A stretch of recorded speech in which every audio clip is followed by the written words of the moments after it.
আজকে ছানার বড়ার ডালনা বানাবো, সেই জন্যে ছানাটা কেটে নিয়েছি লেবু দিয়ে। আপনাদের ইচ্ছা হলে আপনারা সিরকা কিংবা ছানা কাটার পাউডার দিয়েই কাটতে পারেন। আমি ছানা কাটার পাউডার দিয়ে কাটিনি, লেবু দিয়েই কেটেছি, তাতে একটা সুন্দর সেন্ট হয়। তারপরে এটাকে কাপড়ে দিয়ে ভালো করে 15 মিনিট রেখে জলটা ঝরিয়ে নিয়েছি।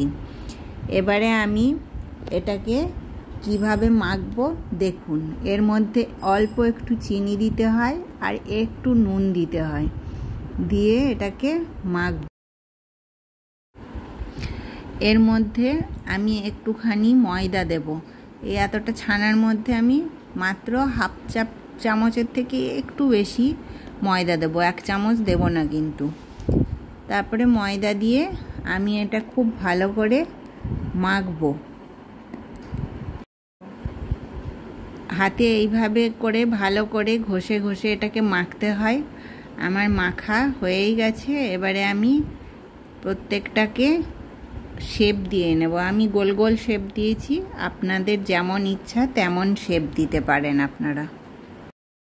কড়াই চাপিয়ে দিয়েছি, কড়াইয়ে আমি সাদা তেল নিয়ে নিয়েছি আর একটুখানি ঘি দিয়েছি, তাহলে তার মধ্যে সেন্টটা খুব সুন্দর বেরোবে। আপনারা চাইলে পুরো রান্নাটা ঘি দিয়েও করতে পারেন।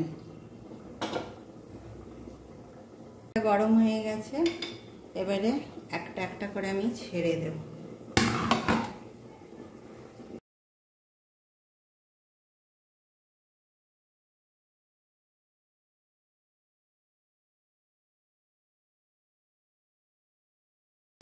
এভাবে আমি সবগুলো ছেড়ে দিয়েছি।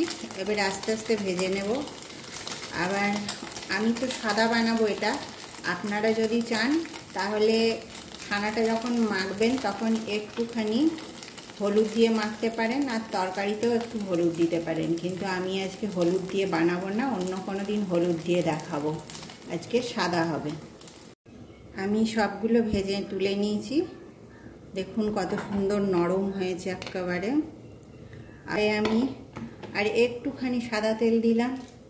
সাদা তেলের ওপর তেজপাতা দিয়ে দেব,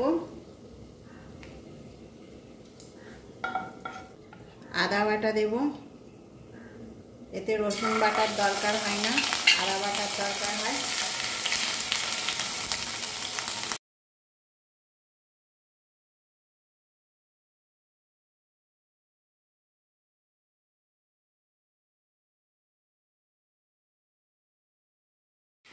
এখানে সামান্য নুনও দিতে হবে। মশলাটা আমার কষা হয়ে গেছে। এবারে আমি কাজু বেটে রেখেছিলাম, কাজু বাটাটা দিয়ে দেব।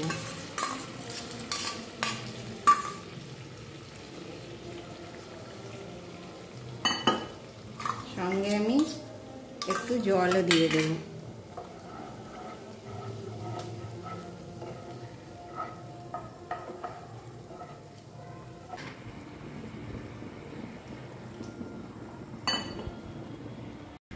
ঝোলটা ভালো করে ফুটে গেছে, এর মধ্যে আমি অল্প চিনি দিয়ে দেব।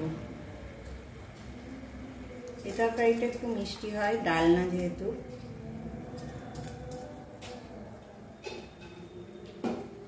এবার আমি ছানার বড়াগুলো দিয়ে দেব।